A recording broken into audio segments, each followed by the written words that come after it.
Welcome back to Media 7. Horse racing festivities have been running their course in Auckland. We sent Simon Pound along to check the media's form.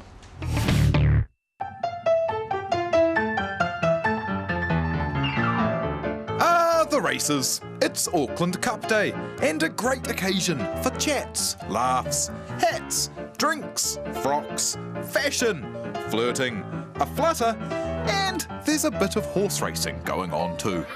Racing media used to be all about print, but these days most information is to be found on the internet and on the dedicated TV channel Trackside. The op shop was next, further away, as they went across with Spicy Affair, followed by... If you've caught any racing on the tally, chances are you've heard George Simon at work. I've been doing this now for about 25 years, and I took elocution lessons, voice lessons earlier on when I was about 17 or 18. Cow now, brown cow, to get that race caller's patter, but you really have to have a passion for the game, and I have. Here's number 14, the Deviant, Danielle Johnson. George studies the jockey colours before each race, committing them to memory. He then makes the split-second calls by watching through binoculars. He does this with similar colours for maybe 10 races a day. Core. It's a buzz, but yeah, with that buzz comes the pressure of making sure that you've got it right, and we're all human, we make mistakes, but the secret is to try and not make too many. Lovely ride by Leith Innes at $14.50 and $3.90. George is reading the betting payouts. Trackside is part of the racing board, part of the TAB. And there is a bit of that betting going on. I decided to join in. I bet horse number 12 would be in the top 3.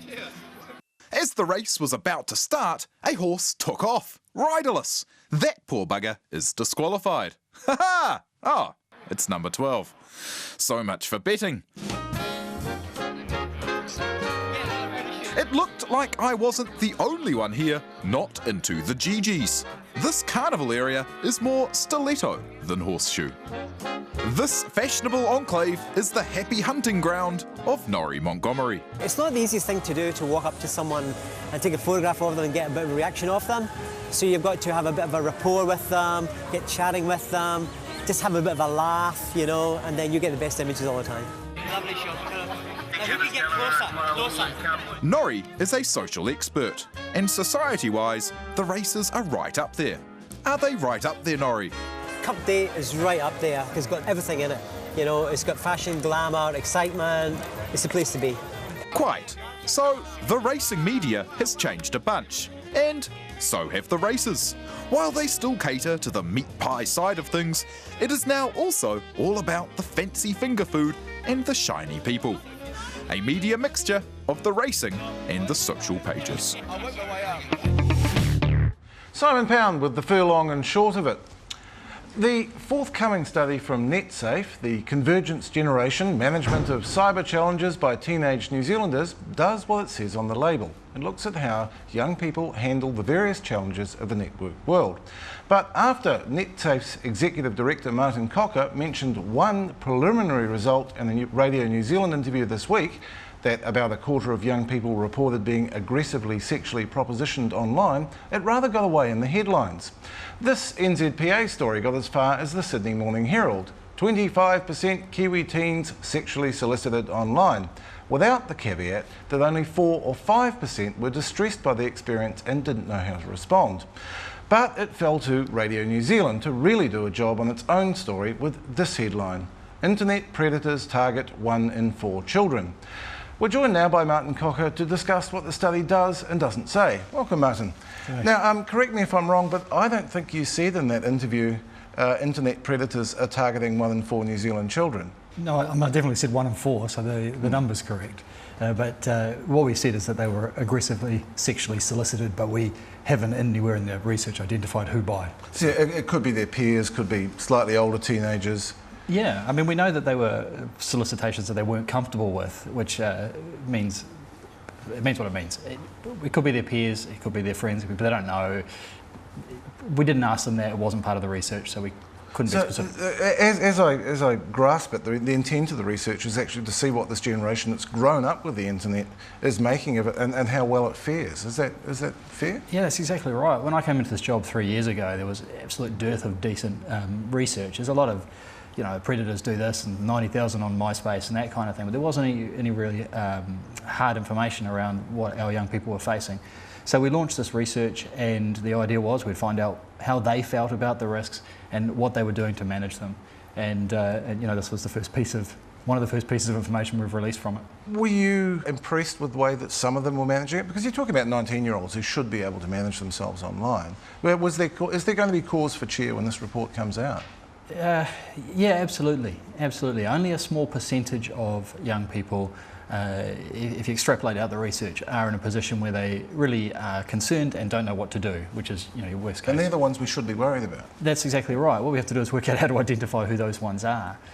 Simply saying 25% of them are approached by aggressively sexually solicited, even if it was by predators, it's not that statistic that really matters. It's which ones of them can't manage that. That's the key for us, because we've got to work out how to help them manage it. Were you happy with the use of the word children in that headline? Because it seemed to me we're not really talking about children, we're talking about young people, and there's a difference. Yeah, we don't typically call teenagers or secondary school students children, although, from time to time on a radio interview you may very well. But no, we certainly sort of deem them young people. When we talk about children, we do tend to think of primary age. Because this strikes me as one thing that our teenagers should be encouraged to talk about, should be taught something about, and it doesn't seem to happen in the schools. I mean, I've talked to media teachers about this, and we'd really like to get them talking about Bebo, but Bebo is banned at the school gate. It's all firewalled out. That must be a real problem. Yeah, that's certainly not something we encourage. In fact, more and more educators are talking about the value of social networking in education, the value of video sharing sites in education. So that's driving more schools to open up their networks to that kind of thing. So yeah, it is difficult. That's the standard problem. We've got a generation who is comfortable with the technology, who's actually living with it. We've got a generation who's not that comfortable with the technology, who is trying to advise that other generation how to manage it.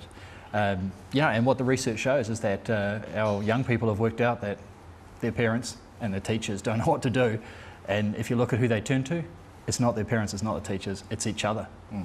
And another thing I've noticed with the way young people use the social networking sites, Bebo in particular, is that they don't seem to grasp that they're in a public space. We've seen politicians' children not apparently grasp that, which is potentially embarrassing for Dad. Yeah, that's right. The question is, do they not grasp they're in a public space, or do they grasp they're in a public space and don't really mind? They live with a different expectation, I think, about privacy, and that's something which we're kind of speculating at. Why is it that they put up the information they put up? Do they really not know it's a public space? I mean, I personally find that hard to believe. I think they do. Perhaps they just don't think about what the consequences of it being a public space are. So when does the report finally emerge, and what happens once it's published? What happens next? Well, the whole research was commissioned so that NetSafe could do its job better. It wasn't really commissioned as a media piece or anything like that.